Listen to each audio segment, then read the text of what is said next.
It was Christmas Eve. The ham was hot, the lights glowed softly, and everyone was gathered around the long oak table I'd inherited from my mother. I'd spent 2 full days in the kitchen. Mashed potatoes whipped just right, cranberry sauce chilled, and 3 pies cooling behind me on the counter like they had every December for the past 30 years. 2 pecan, 1 apple.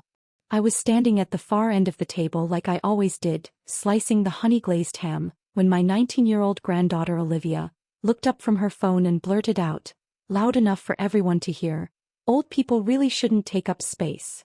She laughed like it was a harmless joke, something she thought would get a chuckle out of her cousins. And it did. A few laughed nervously. A few laughed too hard. Her mother, my daughter Jessica, just rolled her eyes and kept scrolling through her phone like none of it really mattered. But me. I didn't react. I didn't correct her. I didn't even ask what she meant. I just smiled, because sometimes silence speaks louder than words. What no one at that table realized, what not one of them had even considered, was that every gift under that beautifully lit tree had come from me. The iPads, the sneakers, the spa gift cards, the fancy purses, even Olivia's entire college tuition. Every bit of it was paid from an account with my name on it. They didn't know that because I never asked for gratitude. I never told them I'd pulled from my own retirement fund to give Olivia a future. I never reminded anyone how I used to hold her for hours so Jessica could work night shifts. I never mentioned how I taught her to read or how I wept the night she got into Stanford. No one knew. But that night, as my own granddaughter laughed at my presence, something inside me shifted. I didn't see a child anymore. I saw a grown woman who'd forgotten who helped her get to where she was. So I quietly took off my apron, walked out the front door, and left everything behind, including my pride. What they didn't know was I was about to take it all back. Before we dive in, let me know in the comments where you're watching from. Don't forget to like, share, and subscribe for more true powerful stories. Now, before that night, I would have told you my life was full. Not glamorous, not perfect, but full. I'm Carol, 65 years old, a retired librarian, a widow, and up until recently, the glue that held every holiday, every birthday, every backyard cookout together. I was never the loudest one in the room, never the center of attention, but I was the one people turned to when things got messy. The one who made sure everything stayed together. And I liked it that way. My husband, Bill, passed away 9 years ago. Cancer. It took him in under 6 months. We were married for 40 years.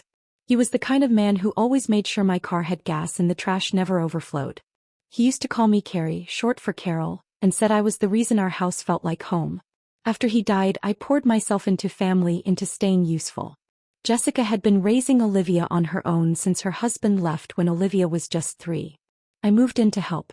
Just for a little while, I told her. That little while turned into 5 years. I picked Olivia up from kindergarten. I made her Halloween costumes. I taught her to read. On nights Jessica worked doubles, Olivia would fall asleep on my lap with her tiny hand wrapped around my fingers. I didn't mind. I never kept score. When I finally moved back into my own place, I still saw them nearly every day. Sunday dinners were sacred. Always pot roast, mashed potatoes, green beans, just like my mama made. And Christmas? Christmas was mine. I went all out. Garlands on the staircase, pine-scented candles in every room. I baked so many cookies the house smelled like sugar for days. My gifts weren't just presents, they were memories. Handwritten letters in envelopes, framed photos, stockings stitched with each person's name. But somewhere along the way something changed. Slowly. Quietly. Like a draft you ignore until you're suddenly freezing. Olivia began rolling her eyes at my stories. Jessica stopped asking for help planning the holidays. Our conversations got shorter. My words didn't carry the same weight. They called it independence. I called it becoming invisible. Till I kept showing up. I thought if I just kept giving, they'd remember I mattered. The college fund was the biggest thing. Olivia had worked hard, straight A's, volunteer work, leadership awards. She deserved every opportunity. But Jessica couldn't cover the tuition and the scholarships only stretched so far. So I stepped in. I sold Bill's old coin collection. I cashed out an annuity we'd planned to use for travel. Quietly, without saying a word, I wrote a check for $42,000 and opened a separate account in my name, just for Olivia's tuition. No one asked. No one knew. I did it because that's what love looked like to me. Not grand gestures, not social media posts, just quiet, steady sacrifice. Sometimes I'd see a photo of her on Instagram, smiling at a football game or on a spring break beach. She never tagged me. She never called to say thanks. But I told myself I didn't need that. Because love, I believed, didn't come with conditions. Until that night. That's when I realized they hadn't just forgotten what I'd done. They'd forgotten who I was. They still came to my house for Christmas because they liked the warmth, the food, the gifts. But not me. I had become the background noise to their lives. Till I kept cooking. I set the table with the good china. I ironed Olivia's favorite napkins and even made her vegetarian stuffing because she'd stopped eating meat that year. I thought that meant something. I thought they saw me. But they didn't. They only saw what I gave. And that was the last Christmas I'd ever give them anything they hadn't earned. I remember the first moment I truly felt it. Not heard, not even seen, just felt it. That quiet erosion of respect. It was late September, a few months before Christmas. I stopped by Jessica's house to drop off some banana bread, still warm from the oven, wrapped in foil the way Olivia used to love it. She'd texted that morning saying she'd be home from college for the weekend. I thought it'd be nice to stop by just for a few minutes. I knocked. No answer. I stood there smiling, listening to voices inside. Then the door opened. Olivia stood there in a crop top and oversized hoodie, phone in hand. She was mid-call. For a moment, her face lit up like she was glad to see me, and then it faded into that casual indifference. "Oh hey," she said, one hand still on the phone. "My grandma just showed up with banana bread. So retro, right?" She laughed, and so did whoever was on the other end. "I know, right?" she added, stepping aside to let me in. Retro. Like I was a VCR or a rotary phone. Like I was a novelty. I smiled through it, brushed it off like I always did. I handed her the bread and said, "Thought you might want a little taste of home." She gave a distracted thanks and set it down on the counter like it was junk mail. No hug. No real conversation. She kept her phone in hand the whole time. Jessica wasn't home. Olivia mentioned she had a date.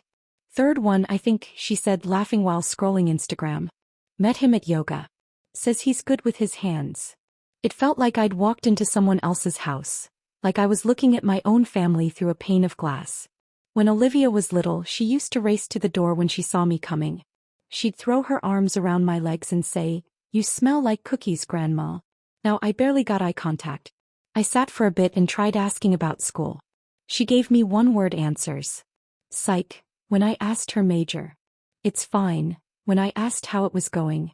Not really. When I asked if she needed anything. The conversation was thinner than tissue paper. Then came the moment I didn't know I'd never forget. I complimented her outfit. Something simple. "That color looks beautiful on you, Olivia. Brings out your eyes."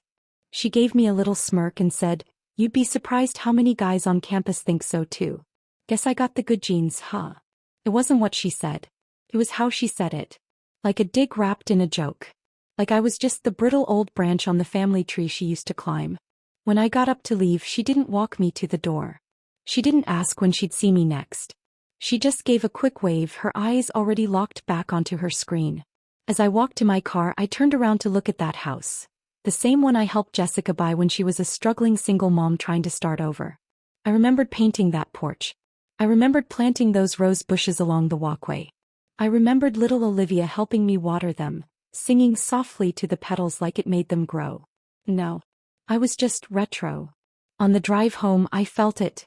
That first tiny crack inside me, like a sliver of cold air sneaking through a window you didn't realize was open. But I shook it off. He's just young, I told myself. College kids are like that these days. She didn't mean anything by it. I was just being sensitive. I wanted to believe that. But deep down I knew something had changed. I wasn't someone they looked up to anymore. Just someone they looked past. It wasn't a single moment that did it. It was a slow unraveling. Death by 1,000 little cuts. The kind only you notice. After that visit in September, I found myself hesitating before I called Jessica or texted Olivia. I used to send little messages every few days, thinking of you, or saw something at the farmer's market that reminded me of you. But their replies became short, cold. Sometimes Olivia didn't respond at all. One morning in October, I texted Jessica to ask if she needed anything for the family potluck coming up. 2 hours later she replied, "Already handled. Don't stress." No, thanks, Mom. No greeting. Just a dismissal. Like I was a needy guest instead of the woman who taught her how to cook. I told myself not to take it personally. But then a few days later I posted a picture from the fall fair, me holding a caramel apple under a canopy of orange leaves. Nothing fancy. Just a happy moment. That week I watched both Jessica and Olivia like every post from celebrities, influencers. Even their dentist dog in a Halloween costume. But mine? Not a single like. Not even a comment. I wasn't mad, just hollow. Like I didn't exist in their digital world at all. Thanksgiving made everything worse. I'd offered to host like always, but Jessica insisted it be at her place. You shouldn't work too hard, she said. But I knew what she meant. I was being pushed out, like an old recipe no one used anymore. Still, I showed up with my famous sweet potato casserole, the one with the brown sugar crumble on top that everyone used to fight over. I wore my best emerald green cardigan, the one Bill always said made my eyes sparkle. When I walked in, no one even looked up. Jessica was in the kitchen with her new boyfriend Tyler, a man with loud opinions and an even louder laugh. Olivia was setting the table but didn't say hello. Just nodded and kept scrolling her phone between laying down forks. At dinner no one mentioned the casserole.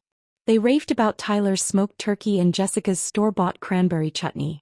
When I offered to say grace, Jessica quickly said, "Let's just eat before it gets cold." I felt myself shrinking in my chair.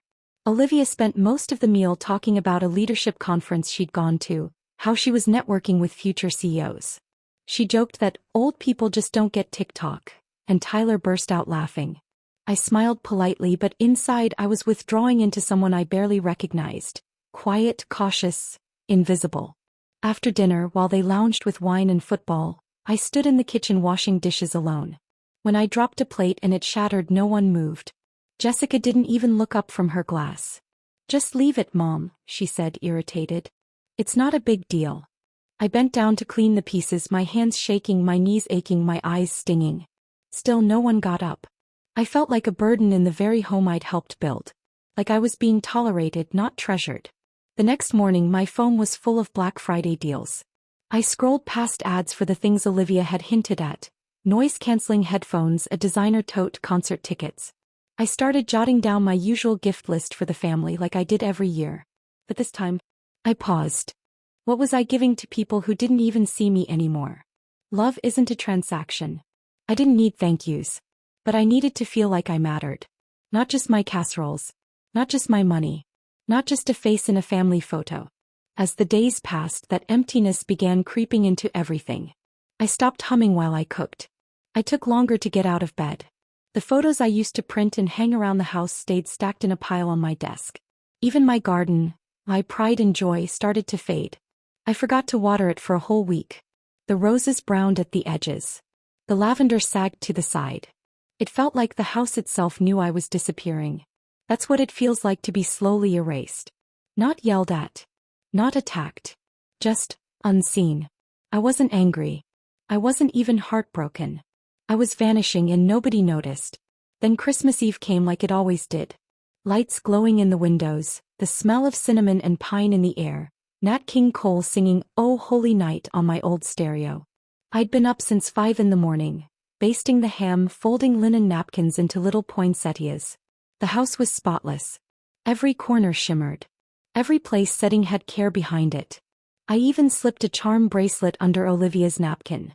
A delicate silver one with a tiny letter, "O," I'd found months ago in a boutique. I wanted that night to feel special. I wanted to feel seen again. They showed up late as usual. Olivia came in first, followed by Jessica and Tyler. "Sorry, Mom, traffic was crazy," Jessica called out. Olivia breezed by without looking up from her phone.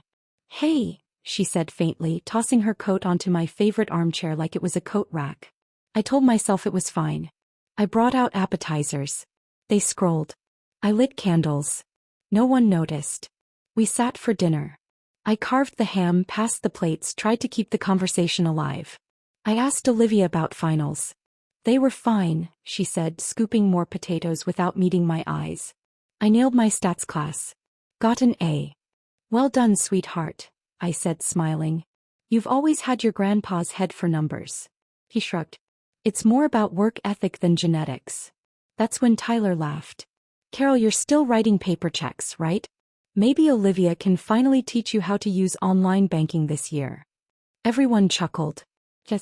Even Olivia. I gave a polite laugh. I managed just fine, thank you. But the worst part hadn't even happened yet. When dinner ended and I stepped away to grab the pies, I came back just in time to hear Olivia say, "Old people shouldn't take up space." And then, no offense, but sometimes it's like they don't even realize they're just in the way. I froze in the doorway. Her words hung in the air, light as feathers, heavy as stone. Everyone heard her. No one said a word. Jessica sipped her wine. Tyler smirked. Olivia looked radiant, confident, laughing like she'd just said something clever. And in that moment, I didn't feel hurt. I felt erased. I placed the dessert plates on the table without saying anything.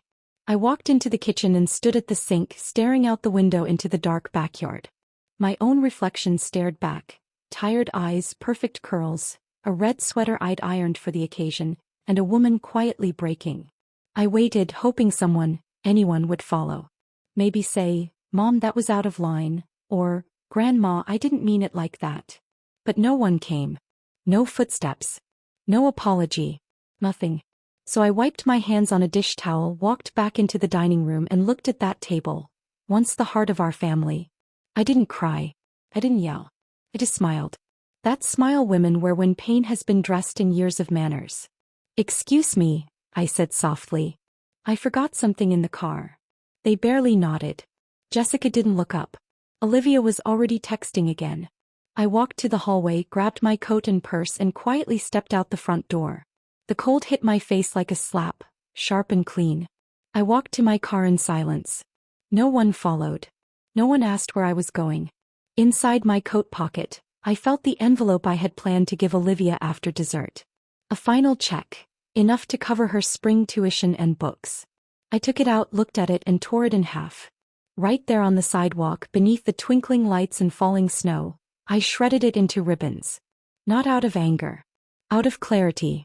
I had given them everything, my time, my money, my stories, my space, and all they gave me back was silence. I didn't go back inside that night. No one texted. No one called. I thought maybe Jessica would check in. Maybe Olivia would notice I hadn't come back for dessert. But my phone stayed quiet. At 11:48 p.m. I got a single message in our family group chat. Jessica wrote, "Thanks for dinner, Mom. Everything was amazing. Love you." Olivia added a dancing candy cane gif. That was it. I stood there in my dim kitchen, still wearing the red sweater I'd ironed that morning, staring at that blinking message. I hadn't even been missed. Not really. My absence wasn't a concern, it was convenient. I looked around my house. The guest room still had fresh sheets and a lit candle waiting for Olivia. The stockings on the mantel were full. Her charm bracelet was still tucked under the linen napkin I'd folded just for her. The pies sat untouched. And the gifts, perfectly wrapped, labeled in my best cursive, were still stacked beneath the tree. I didn't clean up. I didn't touch a thing. I just went to bed. But I didn't sleep, not because I was sad. It was deeper than that. I felt like the floor beneath my life had shifted just slightly. Just enough that everything still looked the same. But nothing felt the same. Like I'd finally accepted something that had been whispering to me for years. I wasn't part of the family anymore. Not really. I was a placeholder. A shadow in photos they never printed. And if I left, truly left, they'd adjust. They'd fill the silence and move on.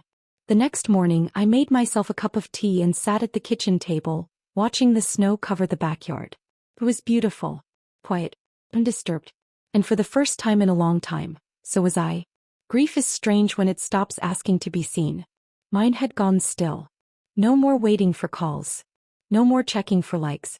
No more standing on the edge of their lives hoping for a hand to pull me back in. That morning I made a decision.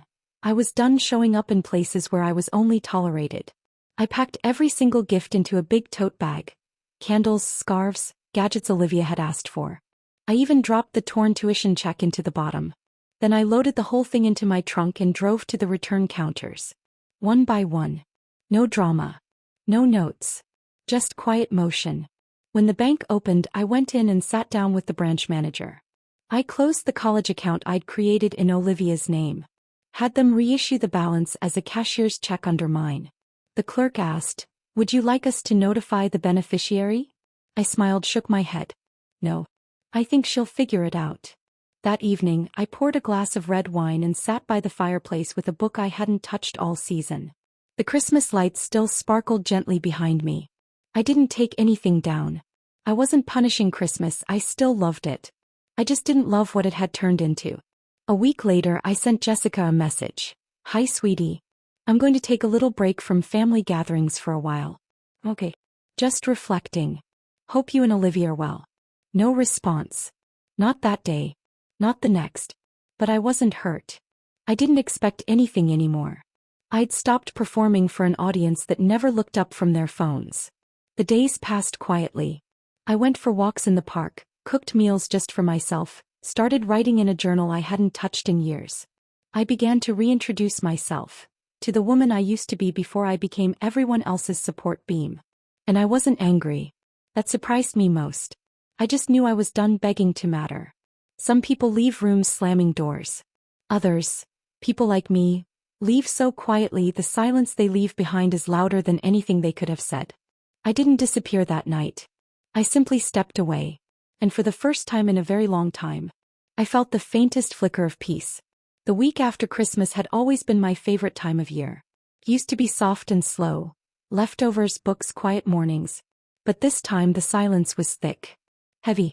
Unforgiving. For the first time in decades no one came by. No one called. The front door stayed closed. The slippers by the entry never moved. Even the snow outside didn't feel magical, just cold. It was the silence that undid me. Not the peaceful kind. The kind that makes the walls feel like they're pressing in. One morning I stood in the doorway of the spare bedroom, the one Olivia used to sleep in, and just froze. Her favorite quilt was still folded at the foot of the bed. The ceramic bunny lamp still sat on the table beside it. I'd kept it all these years. I walked in, sat on the edge of the mattress and stared at the framed photo on the dresser.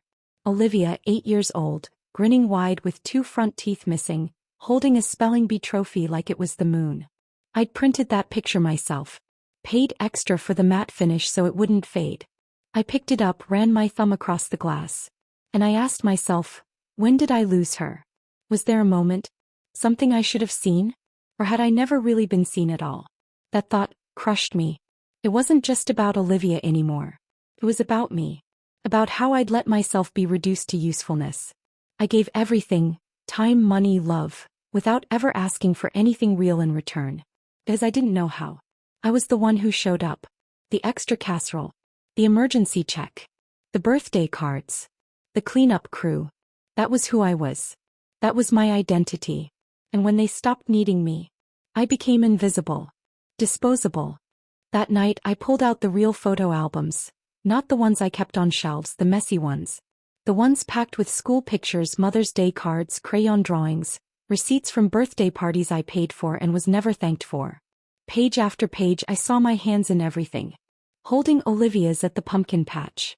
Cutting Jessica's wedding cake. Showing Bill how to work the new microwave. I was there. Always there. But always behind the camera. Behind the food. Behind the scene. I closed the album. My eyes burned. I didn't sleep that night. I wandered through the house, touching the frames like gravestones. The house felt too big. Too quiet. Too filled with a love no one ever returned. In the morning I tried to shake it off. I bundled up, went for a walk in the park. I thought maybe fresh air would help. But everywhere I looked, families laughing, couples holding hands, kids throwing snowballs. And me? I was just a shadow. I sat on a cold bench beneath a bare tree and let the snow fall onto my gloves. My breath puffed in little clouds. And for the first time I felt old. Not the joke about your knees kind of old. But really truly old. Unseen. Unheard. Unwanted. I thought about what Olivia said. Old people shouldn't take up space. And for one awful moment, I believed her. I believed I was in the way. Clutter in their lives. That maybe the best thing I could do was shrink. Fade. Disappear. I stayed on that bench until my fingers went numb. My tea had gone cold. I stared into the white and wondered, is this it? Is this how life stays, quiet and unnoticed? I came home, peeled off my coat and stood in front of the mirror. The woman looking back at me seemed smaller than I remembered. The wrinkles deeper. The eyes dimmer. The shoulders drawn inward, like she was apologizing for taking up space. That was the moment. No breakdown. No tears. Just stillness. I had finally reached the bottom of myself. No more pretending. No more giving. No more hoping they'd remember me. This was grief. Not for the loss of them, but for the loss of me. I had vanished and no one had noticed. It happened on New Year's Day. I didn't plan to do anything. I hadn't even taken down the tree. It still stood there in the corner, lights dim, ornaments drooping. Like it had been forgotten too. I was dusting not because I cared but because my hands needed something to do. I moved slowly around the living room. When I reached the old bookshelf near the fireplace, I noticed a thin layer of dust on the top shelf. I grabbed a step stool and started wiping. That's when I saw it. A yellowed envelope wedged between two photo albums. I recognized the handwriting instantly, looped, a little crooked, bold cursive. Bolder. My breath caught in my chest. I hadn't seen his writing in years. I sat down on the edge of the couch and held the envelope gently, afraid it might crumble. On the front, in his hand, it read, "For Rainy when you need to remember." He used to call me that, Rainy. Said my voice reminded him of a spring shower. I opened it slowly, unfolded the letter. It was dated December 26, 1998. Our last Christmas with his mom. The year Olivia was born. His words came back to me like wind through the trees. My Rainy, if you're reading this, I imagine you're feeling lost. You always take care of everyone else. The meals, the traditions, the quiet things no one notices. Until they stop happening. But I want you to remember something. You matter. Even when they forget. Even when they grow and drift and take you for granted. You are the roots. And sometimes roots get buried. But without them, nothing stands. You've given your whole life to this family. One day you may feel like they've outgrown you. Like your stories no longer matter. Like you're just grandma or just mom. But you are never just anything. You're the reason our daughter survived her darkest year. You're the reason Olivia will have the life she's meant for. You're the reason this family even knows what love is. If you ever feel like you've disappeared, come back to yourself. Read this. Remember your worth. Because even if they forget, I never will. And I know one day, they'll remember too. Love you forever. Bolder. I didn't cry right away. I read it again. Then again. Until I could hear his voice saying every word. Then I held it to my chest, and finally let the tears fall. But these weren't the tears I cried on that frozen park bench. They weren't sobs of rejection or loneliness. No, these tears were warm. Cleansing. Because in that quiet moment, something inside me stirred. Not hope exactly, something quieter than that. Older. Wiser. Like a remembering. A remembering of who I used to be before the silence settled in. Before I let myself disappear. I was still the woman Bill had written to. The woman who held families together. The woman who rocked babies through fevers, paid bills with quiet grace and showed up when nobody else did. I wasn't just somebody's outdated grandmother. I was a builder. A storyteller. A maker of safety. And just because they couldn't see it anymore didn't mean it had stopped being true. The next morning, I folded that letter with care and placed it in the top drawer of my nightstand. Then I made myself a cup of tea, the good kind with fresh lemon and honey, and sat by the window as sunlight filtered through the lace curtains. And for the first time in weeks, I didn't feel like a ghost in my own home. I felt real again. Present. I'd been waiting for them to notice me, to come back. But maybe what I really needed was to come back to myself. That letter wasn't just a reminder. It was a key. A door had cracked open. Not wide, but just enough. Enough to let a little light in. Enough for me to step through. And deep down I knew. This was only the beginning. The day after I found Bill's letter, I woke up before sunrise. Not because I had to, because I wanted to. I didn't reach for my phone. I didn't check the family group chat. I didn't scroll through photos I wasn't in. I just opened the curtains, brewed a strong cup of coffee, and watched soft morning light sweep across the frost-covered lawn. It felt like a part of me had been waiting for that letter. Waiting for permission to stop shrinking. I pulled on a thick sweater, wrapped a scarf around my neck and stepped into the garden. The rose bushes were bare, dry, brittle, nothing left but stems and memory. I stood there with my gloved hands tucked into my pockets, thinking about the summers I'd spent pruning those bushes, coaxing them to bloom. I remembered Olivia kneeling beside me with her plastic watering can, splashing more dirt than water, pretending to help. She used to call me her flower whisperer. I said the words out loud just to hear them again. Flower whisperer. The frost shimmered on the petals. But I didn't see death anymore. I saw rest. A season waiting for spring. And in that stillness I realized, that's what I'd been doing too. Resting. Waiting. I had let myself wilt under the weight of rejection. I had believed that if I wasn't needed, I wasn't worthy. But standing in that frozen garden I saw something else. Maybe this season of invisibility wasn't the end of my story. Maybe it was the soil. That afternoon I sat down at the kitchen table with a notebook. No phone. No distractions. Just a pen and a blank page. At the top I wrote one simple question. Who am I without them? Not bitterly. Not angrily. Just honestly. And for the next 2 hours I wrote. I am a mother. I am a reader. I am a gardener. I am the woman who once drove cross-country in a station wagon with a toddler and a box of library books, just to help Jessica start over. I am the woman who stayed up all night sewing Olivia's unicorn costume from scratch. I am the woman who learned to live alone after 40 years of being part of a we. I am the woman who once dreamed of writing a memoir, and never did. I looked at that list. It wasn't long. But it was true. And for the first time in a long while, I felt proud. Not for what I gave others, but for who I was on my own. That night I cooked myself dinner. Not leftovers.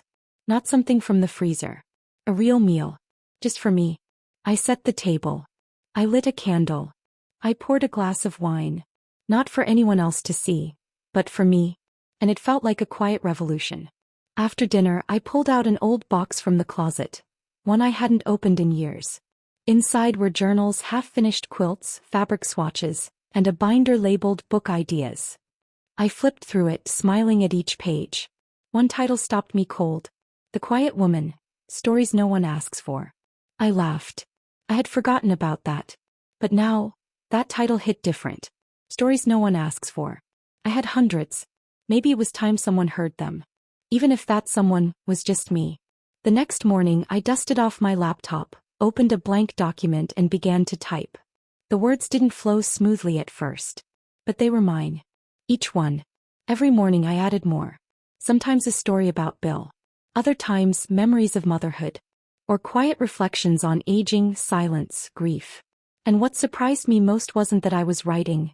It was that I felt alive doing it. Not because I was producing something. But because I was becoming something again. Olivia still hadn't called. Jessica hadn't reached out. The silence was the same. But I wasn't. I wasn't waiting for them to notice me anymore. I had spent so long trying to be useful, essential, irreplaceable. Now I was just me. And that was enough. I didn't need a seat at their table to prove I had value. I had built a new table. Quietly. Carefully. And this time, there was only one chair. The beauty of being underestimated is that no one sees you coming. That thought sat quietly in the back of my mind. I didn't announce any changes. I didn't post dramatic messages or send angry letters. That's never been my way. I didn't want revenge. I wanted resolution on my terms. And step one was reclaiming what I'd once given away so easily. I started with the college fund. Even after I tore up that check on Christmas Eve, there was still a sizable amount left. I'd built that fund slowly over the years. Birthday money I never spent. Retirement bonuses I tucked away. Little bits saved back when Olivia was still in pigtails and pull-ups. I closed the account. Then I opened a new one, in my name. This time, the beneficiary was a local community foundation that provided scholarships to first-generation college students. Kids with big dreams, and no safety net. The director of the foundation had kind eyes and a soft voice. She asked, "Would you like to dedicate the fund in someone's memory?" I smiled. "Yes," I said. My husband, Bill, always believed education was a seed, not a transaction. I left with a handwritten thank you card and a warmth in my chest I hadn't felt in months. It wasn't about spite. It was about purpose. Next were the Christmas gifts I had returned.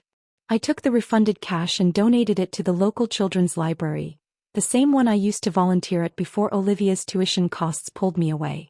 When I stopped in, Nora, the head librarian, greeted me like an old friend. "We've missed you," she said. "The kids still talk about your pirate hat from story time." She walked me through the reading room. Shelves were half empty. Crayons worn to stubs. I made a quiet list of everything they needed. A few days later I made a donation. Modest. But enough to cover new books, art supplies, warm blankets for the reading nook. And I signed up to volunteer again. Tuesday afternoons just like before. No one asked where I'd been. And I didn't explain. That was the gift of silence. It gave me space. Space to move without permission. To rebuild without needing praise. At home I kept writing. That memoir, the one I'd named The Quiet Woman, grew page by page. Each line pulled me further from the shadows I'd lived in. Back toward the woman I'd always been. I wrote about raising Jessica during hard years. About Bill's slow decline and quiet strength. About finding peace in solitude. Yes, I wrote about Olivia. Not to punish her, but to understand. She had hurt me, yes. But when I looked at her through the lens of story instead of pain, I saw something else. Olivia wasn't cruel. She was careless. Self-absorbed. Entitled. But she was also a product of a world that told her aging meant irrelevance. That quiet love was worth less than loud affection. That didn't excuse her. But it explained her. And that understanding didn't erase my boundaries. But it released my bitterness. I didn't hate her. I just no longer gave her the power to define me. One afternoon, while sorting through paperwork in the back bedroom, I came across the deed to my house. My name printed in thick black ink. Carol Sanders. No one else's. And standing there with that paper in my hands, I felt something I hadn't in a long, long time. Pride. I had built this home. Paid it off. Filled it with decades of meals, love, and laughter. I didn't have to shrink to stay in anyone's life. Now I chose who entered this space, not out of spite but peace. I changed the locks quietly without an announcement. Not because I was afraid of anyone. Because it meant something. I used to hand over my keys freely, believing they'd be treated with care. Now I held them like they mattered. This house wasn't a fortress. It was a sanctuary. And only those who truly valued it were welcome inside. It didn't happen all at once. But little by little the weight in the air began to shift. And for once it wasn't resting only on my shoulders. It started with Jessica. She called one Monday afternoon while I was at the library, helping Nora sort picture books for Read Aloud Hour. My phone buzzed in my coat pocket. I saw her name on the screen. Missed call. No voicemail. And I didn't call back. Not because I was angry. Just clear. If it was urgent, she'd try again. If not, I wouldn't chase scraps of conversation anymore. 4 days passed. Then Saturday morning she called again. I was in the garden trimming back dead branches on the rose bushes. Winter was loosening its grip and I could already see small green buds pushing through. Life, slowly returning. I picked up, wiping my gloves on my sweater. "Hi, Mom," she said, a little breathless. "You've been hard to reach." "I've been busy," I said simply. She paused. "I wanted to check on you. We missed you at New Year's brunch." I didn't know I was invited. That quieted her. "Well," she said slowly. "Olivia mentioned you've been distant lately. She's confused." I almost laughed. Confused. I'm sure she was. "But maybe," I said gently, "for the first time she's wondering what I'm thinking." The conversation faded after that. No fight. Just quiet discomfort on her end, and calm boundaries on mine. But I could feel it. Something had shifted. For years I'd rushed in to smooth things over, patch every hole, make everyone else comfortable. No. I let the discomfort hang. I didn't fill the silence. I didn't rescue her from her own reflection. And that silence, it said more than any lecture ever could. A week later Jessica showed up unannounced. I was baking lemon bars for Volunteer Appreciation Day at the library. She stood on the porch with a tight smile and a grocery bag. "I thought I'd make us lunch," she said. I didn't step aside right away. "Why now?" She hesitated. "I guess I realized, you haven't been around." It didn't feel right. I nodded but said nothing. When she finally stepped inside, the house looked the same, but I could see it on her face. It felt different. There was something in the air. Something about the calm, the order, the lack of apology. We sat in the kitchen while the lemon bars cooled. She made small talk, about the library, the garden, my writing. I answered kind but brief. I didn't reach across the table with my usual warmth. I wasn't cold, I was balanced. Eventually she got to the real reason. "I think Olivia's struggling more than she lets on," she said. "College is intense. She's feeling a lot of pressure." I stirred my tea. "She feels like you've cut her off," Jessica added. She doesn't understand what she did wrong. I tilted my head. She called me retro. Said old people shouldn't take up space. She was joking, Jessica said too quickly. She was careless, I corrected. There's a difference. Jessica looked down at her hands. She needs you. I took a breath. She needed me when I was carrying her future. When I was quietly paying for everything, encouraging her, loving her without being asked. But when I stopped being useful, I stopped being visible. I leaned forward, my voice steady. I'm not angry. But I won't be invisible anymore. Jessica didn't argue. That's when I knew the power had shifted. Not because I demanded it, but because I stopped giving mine away. For the first time, I wasn't bending to make her feel better. I wasn't softening my truth to protect her feelings. And she felt that. She left with a plate of lemon bars and a quiet hug. Not an apology, not yet. But maybe the beginning of one. Later that night, I got an email from the Community Scholarship Foundation. They'd awarded the very first scholarship in Bill's name.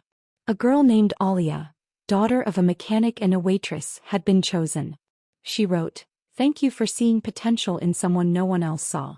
I cried. But not from sadness. From fullness. Because I was finally giving to someone who saw me back.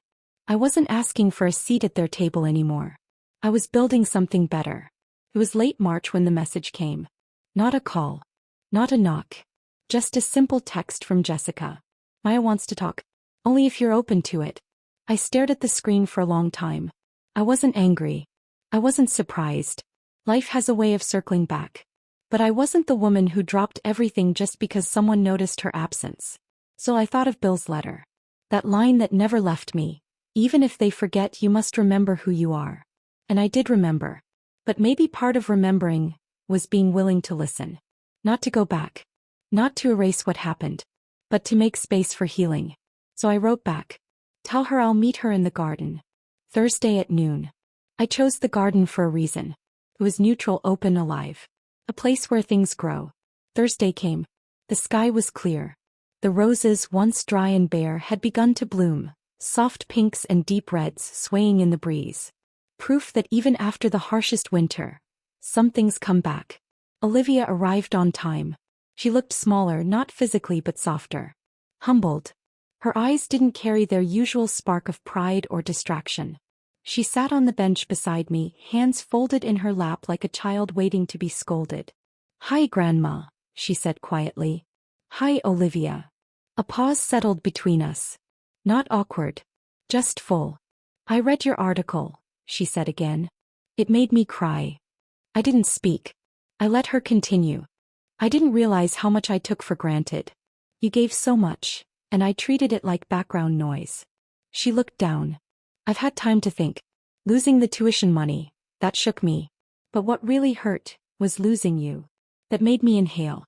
Not because it was manipulative, but because it was honest." "I'm not asking for anything," she said quickly. "I just wanted to say I'm sorry. No tears. No drama. Just truth.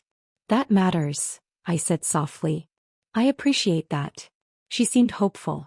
Like she wanted to lean closer. But I held up my hand gently. "I need you to understand something, Olivia. I've changed. Not out of anger. Out of necessity." She nodded. "I get that. I can love you," I said, "and still have boundaries. I can forgive you and still choose not to fund your future. Love doesn't always mean rescue." Tears welled in her eyes. She didn't wipe them. "I understand," she whispered. "I really do." We sat a while longer. I told her about the scholarship fund in Bill's name. About Alia. About how proud he would have been. When we stood to leave, Olivia hugged me. Not like she used to. Not out of habit. But gently. With care. It was enough. That night I sat alone on my porch, wrapped in a soft shawl as the sky turned lavender. A cup of tea warmed my hands. The garden stretched out before me, alive, blooming, forgiving. It had made it through winter. It had gone still. It had looked dead. But it had bloomed again. Not the same. But full. So was I. I wasn't the woman who scrambled to be needed. Who tried to feel seen through service. I was simply Carol. A mother. A grandmother. A widow. A woman with quiet strength. and a voice that finally knew how to speak without ever raising it. And in that silence I didn't feel small. I felt whole. I thought of women like me, overlooked, underestimated, passed over for being too soft, too quiet, too giving. And I wished, deep in my bones, they could feel what I felt now. Peace. Light. Somewhere out there, Alia was packing for college, unaware that the dignity of an old woman was stitched into her future. And Olivia, maybe she'd grow into someone who gives to others without losing herself. Maybe not. But that wasn't mine to fix anymore. I looked at the roses and smiled. Because the thing about roots is, they go deep. Even when no one sees them. Even when no one says thank you. They hold everything up. And now I was holding myself. Finally,